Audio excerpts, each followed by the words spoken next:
Good afternoon. It's so good to have you with me again today.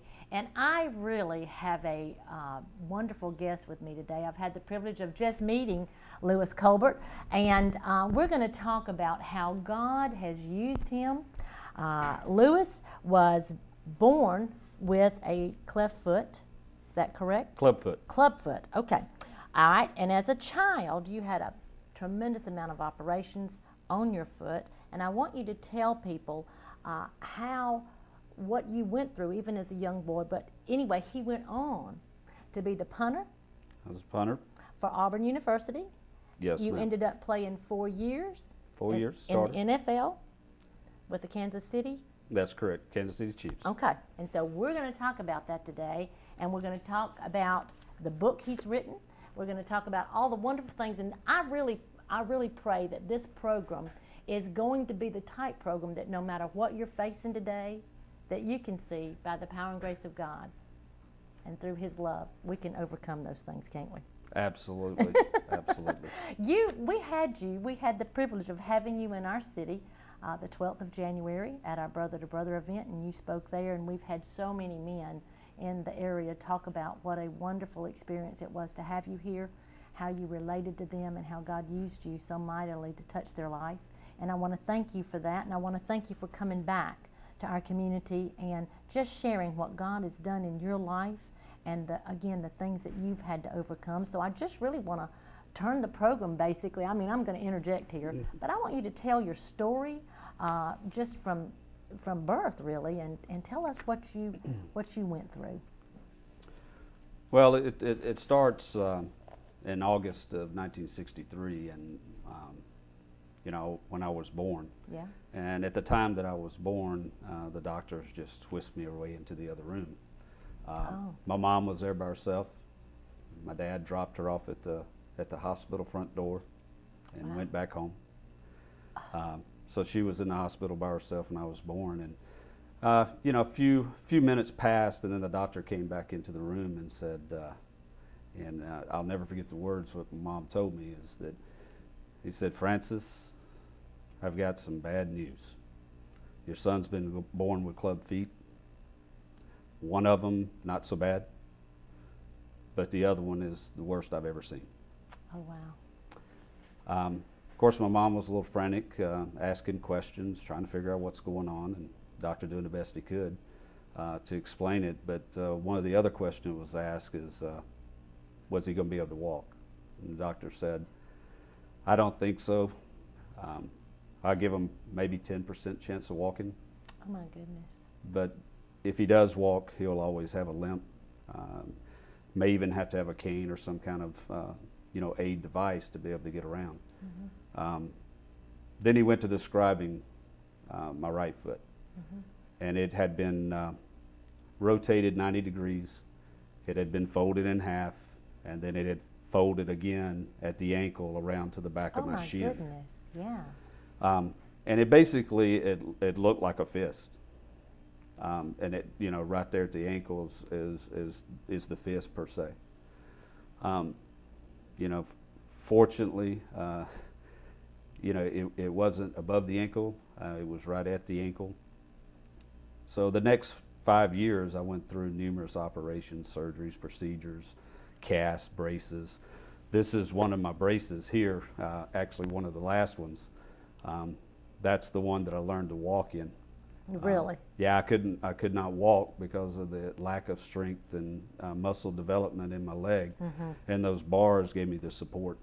And so you were actually how old when you began walking? I would. It's up to debate, to be honest with you. Yeah. My mom says somewhere around 6. After the surgeries. Okay. Although there's a couple of attempts that I'd seen in pictures where I had a cast on my leg and I was trying to walk with the cast. But, I wasn't out of cast until I was going into my 5th year. Oh, okay. So now, did you have cast on your other foot as well? For the first couple of years I did. They were able to correct my left one through cast, and they would put me in a cast and turn my foot outwards until it straightened up. And pretty much my left leg is normal. Fine. Yeah. However, my right one today, is still, from the knee down, is half the size of my left one. My calf muscle is half the size of my left one. My foot is about a size and 3/4, size and a half smaller. And the flexibility is not there either.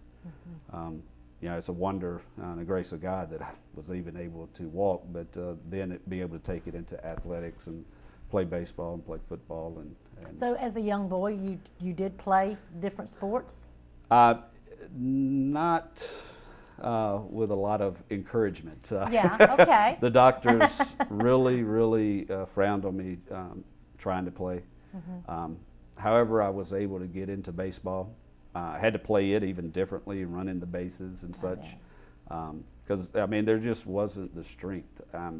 I wished I had a nickel for every time I was in a air cast or an ace bandage or you know, crutches. I mean, I turned my ankle and strained ligaments and things of that nature up till, I would say, the time I went to Auburn. Now tell us about how that came about. And you actually hold a record, is that true? I still hold some records for Auburn University. Okay. In punting. Okay. You know, it's a very act of God of how I got there, if you will. Divine intervention, numerous times, you know, and continuously. Let me ask you something. We didn't talk about this before the program. Did you know the Lord at an early age, or is it something that you actually accepted the Lord later in life and now realize the divine intervention, or did you know it? I did not know it at the time. Okay. Most of us don't, do we? Yeah, I guess with age came wisdom and understanding, and be able to see, you know, what really transpired. And everything that happened to me growing up in regards to my home life, my physical disability or handicap, to me, you know, I had blinders on and I was looking straight ahead, trying to for a better life, if you will. Now, your daddy passed when you were about 5 years old. He passed when I was 5 years old. So you weren't walking by that time, were No. you? Okay. So we never saw that. And, you know, I could have walked earlier had I not been in cast. Yeah. However, those first 5 years, you know, there was cast after cast after cast after surgery. About every 18 months, I was having a surgery. Bless your heart. Now, were you your mother's only child? Nope, I had 2 older brothers. Oh, okay. Closest one 15 years older than I. Oh, my goodness. Which was one of the first, the name of my book is Lewis Covert, The Unlikeliest Auburn Tiger. And yes, and we're going to tell you how you can get this book. I know you did book signings when you were here back in January. Yes. And we'll tell you how to get this book. We're going to have the website at the bottom of the screen. You'll see that. And so we want you to please get a hold of this book. I think it will encourage you, no matter what we're going through in life. It doesn't matter. It's not an athletic book. It is a life book. Although athletic was my vehicle to be able to tell the story and to get the message out. You know, my biggest desire is to be able to make a difference and share it with a lot of young people that may be dealing with similar things, or maybe dealing with things that might be a little different, but they can relate to what I'm telling in the story. And you know, the title was a challenge for us, because that was one of the hang-ups for a few years in regards to writing the book, because I could never figure out what I wanted to put on it. And a few years ago, I had a brush with my own mortality with pneumonia. You know, it was a sobering event, should I say. And at that point, I said, it's time. We still struggled on the title, but whenever I went back and went through the years of what I went through and how it transpired, and you start really realizing what actually happened right before your eyes and had no idea. There was so many times that if something would have happened one way, or if it had happened differently, or not had happened at all, I would not be sitting here today. It starts with the fact that I was born 15 years later, after my brother. So I was a surprise then. You know, that day my dad come home to take my mom home from the hospital, and she informed him what had transpired, that I was born with a handicap. You know, his statement was then, well, Lewis is not coming home with us. So it started with a lot of tension in the household for the first few years. Wow. Of course, all the surgeries and the cast and the pain that was attached to it, because the cast, they didn't just put a cast on. They put cast on to correct. Right. That's right. So So it was painful. It was painful. All I can relate to is braces, but I remember when they would even when just, they tighten them. oh my goodness, the pain. And so I can't imagine. Well, just imagine if wearing casts that looks like they're on the wrong feet. Mm-hmm. They turned them, and then also on my right when they pulled it back to stretch the tendons and ligaments.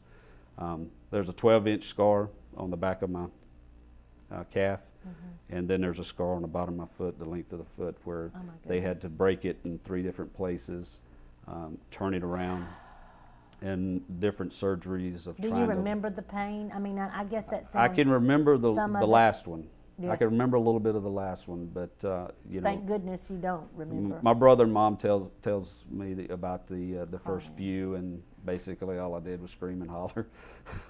I guess that's where I got the loud voice from. Because I get picked on about that today, that I talk loud. Yeah. So, but yeah, the last one I beat the cast off, and they had to put the cast back on. Oh, wow. Yeah, the doctor wasn't happy about that one either. But all of that process led you to Auburn? It did. Actually, I tried to play football 3 different times. Oh, really? 8th grade, 9th grade, and 10th grade. All ending with the same result. I had to give it up. Each time it ended with a twisted ankle, a cast. I'm not a cast, but an air cast, braces, you know, be an ace bandage or taped up, a crutch. Mm-hmm. However, my 10th grade year, it ended a little worse than the other 2, and something popped when it happened, and I had to go see the doctor on that one. And is that Dr. Elkins? Yes. I've been to Dr. Elkins. It was really funny that we both, but anyway, so, yeah. And he really wasn't pleased. He was not happy, and that's when he found out I was trying to play football. Oh my goodness. After being told I can only imagine. After being told that I shouldn't be playing any contact sport whatsoever. So you didn't play again until your senior year? When I went back that day on crutches and an air cast, I had to talk to my high school coach, and I had to give it up. Okay. And at that point, though, I asked him, could I be a manager for the football team? You know, I was into baseball, and I'd been playing baseball and actually doing very well at it. Mm-hmm. But I wanted to be part of the football team because I had some other people that were friends of mine that were playing football. And so for 2 years, I was carrying water and chin straps and blocking dummies. And in those 2 years, I started picking up a football, waiting for practice to start, and punting the football back and forth on the football field for 2 years. And my senior year, one of the guys on the team said, hey, why don't you ask him if you can just punt? So I did. Fortunately, he gave me that opportunity, and I'll never forget it. I got a chance to meet with him while I was doing the book and talk to him, and you know, the statement he made to me, he goes, you know, we don't really do that. And this goes back into the, you know, the late 70s. Yeah. You know, you played football. You played a position. You didn't just punt like it or place kick like it is today. He said we don't really do that. But for somebody that wants to play football as bad as you do, we'll give it a try. So I ended up punting my first year playing football my senior year in high school, and I averaged over 42 yards and made all by city and all state. So how did you get to Auburn then? Well, I wasn't planning on going to Auburn. I had scholarship. I had scholarships for baseball. I mean, football was something that I did, but I love baseball. And of course, after my senior year of football, we're coming around to spring of '81 when I graduated, and it's baseball season. And I had opportunities for scholarships to play baseball. And ironically, the state championship game that I was pitching my senior year, about halfway through it, we're winning 1-0.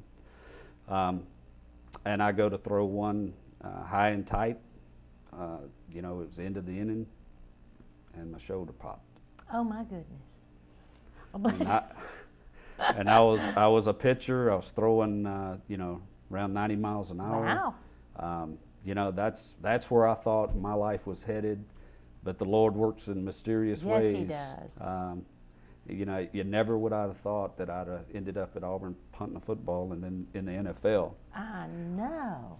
This is a fork in the road that just really took me by surprise, and of course devastated me too. Yeah. You know, because to me, my world just ended. They told me it was a torn rotator cuff. Mm. Ironically, 4 years ago, I took a fall off a horse and tore every ligament and tendon in my right shoulder. Oh my goodness. So while the doctor was repairing that, to your surprise? it was a huge surprise because this goes into some of the reasons for the name of that book. I'm laying in recovery, and anybody's had a surgery, you lay in recovery and you're droggy. And That's right. however, the doctor come in and said, did you ever injure that shoulder before? Yes, I did. I answered him a little slurry, probably, you know. Yeah, I tore my rotator cuff pitching. He goes, your rotator cuff isn't torn. Excuse me? I sat straight up in the bed. You know, Immediately sober from the dead sober, anesthesia.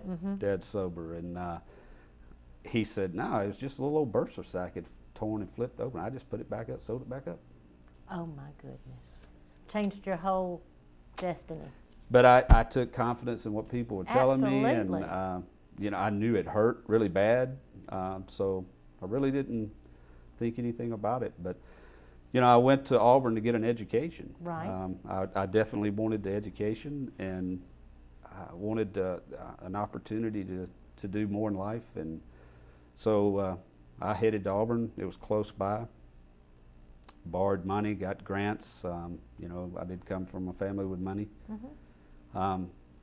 And I'm sitting in the auditorium for orientation the summer quarter. And the lady that's giving us orientation, you know, calls out my name, asks me was I in the auditorium. So I go down and I get a note from her that said Pat Dye wanted me to meet him or come see him at the Coliseum.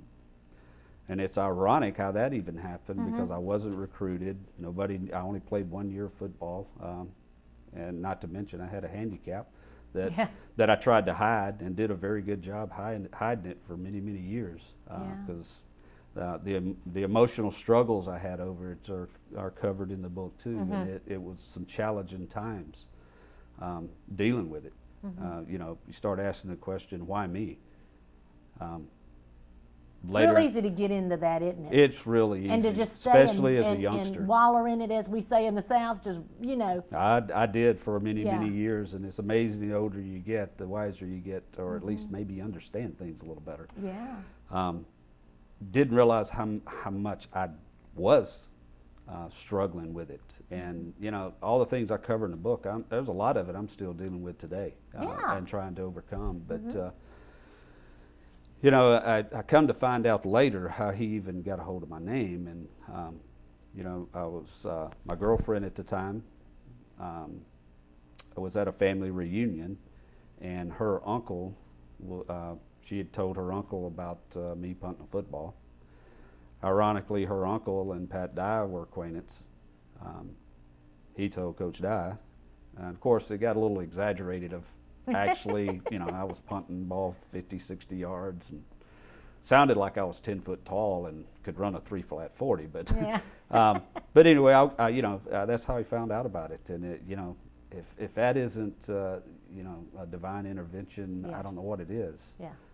And there's many of those in the book, and you know, it's like somebody just had me by the collar and said, "This is where you're going, and this is how we're going." Isn't that and something? One day you're going to wake up and understand every bit of this. Yeah. And, you know, 2 years ago I started waking up. It's just a remarkable feeling. But so you went on and played for 4 years, I right? met with Coach Dye and kind of set the record straight. And then I immediately went to the practice field afterwards, and there was 17 other kickers out there that year. That was fall of '81. And most of them were punters, because Al Del Greco was the place kicker at the time, and you know he had, you know, had his position surely locked.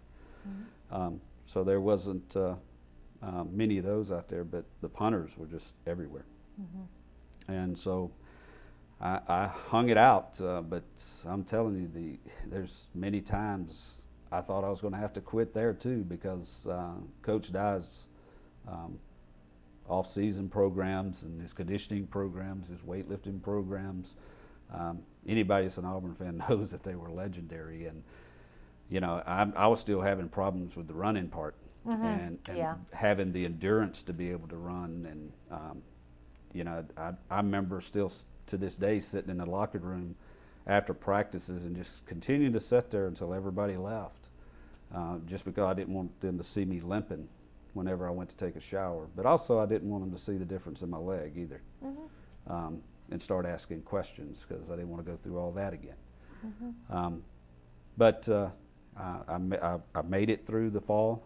And then we got into winter, and it was even worse because of the lifting and the running. But I stuck it out, as painful as it was. And then spring, I'd made it up to number 2, and the punter that had been the backup for the previous 3 years in the A-Day game broke his ankle, of all things. Of all things. A broke ankle got me in there. Whereas, isn't that interesting? That a broken ankle got you where you needed to be. It got me. Have you ever really thought about that? I didn't until I was doing the book. It could have been something else. I mean, it's just ironic. And when you start putting those things together and you start realizing that, you know, somebody's making these decisions without a doubt, and it just. But it's about being at the right place, isn't it, Lou? I mean, really. You have to. I mean, there's a lot of other things that have to happen. I mean, you know, you've got to put your effort, and you've got to work hard. Right. You got to have commitment, and you know, Coach Dye agreed to do the foreword for the book. And one of the things he used, the words he used to describe me is mental toughness. And you know, it's not easy to block out pain. That's right. And we all, every person alive, I believe, and some of us certainly more than others, whether it's physical or mental, whether it's broken relation, whatever it is, we all have broken places in our life. Absolutely. And those things can defeat us, or we can use those things as a platform to go from. Into the things that God would have us to do. And so you went on and you set, again, records at Auburn. Absolutely. I ended up being the first string punter and won a scholarship August of 1982. From that point, I went on to being the first 4-year starter as a punter, the first All-American punter at Auburn University, voted to the team of the century, first 100 years Auburn football. Voted team captain along with Bo Jackson my senior year. How about that? And Coach Dye, he told me, he goes, as long as I've been coaching, I have never seen a punter or kicker voted as a captain. How about that? So it's been a blessing. It has been a blessing. And then after that, you know, I got drafted in the 8th round, first punter taken in 1986 with Kansas City Chiefs. Let me tell you, God is awesome, isn't it? Yes, He is. He is awesome. Yes, and I'm glad that, Lewis, again, I don't know how long, but I'm so glad that you know Him now. And I'm so glad that looking at your life, you can see God's handiwork so many times.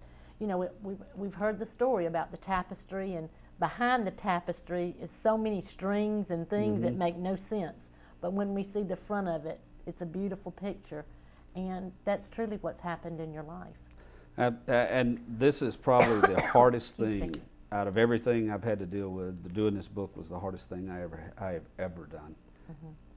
However, it was the most educating thing I've ever done. Mm-hmm. To see those things and realize it, and be able to go back and go, this is really happening, and this is why it's happening, and this is who's doing it, and it's just amazing because, you know, if somebody would have asked me, and if I could have answered at 5 years old, you think this would be happening? Oh no. Yeah. Or if they'd asked me at 10. And you no. know what? God, and we've only got 2 minutes. Can you believe how fast 30 minutes goes? But God can heal us, totally heal us, miraculously heal us. It happens. But many, many times He chooses to use us miraculously with what we have, to be an overcomer. Wouldn't you say that to maybe those that are watching today? I mean, I believe God heals today just like He's always healed. He said, I'm the same yesterday, today, and forever.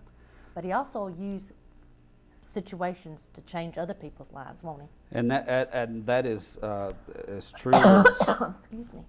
That is remarkably true. And you know, my efforts now is to take this information, be able to present it to as many people as I can to make a difference, to change things that you know, people are struggling with. You know, I've started doing motivational speaking.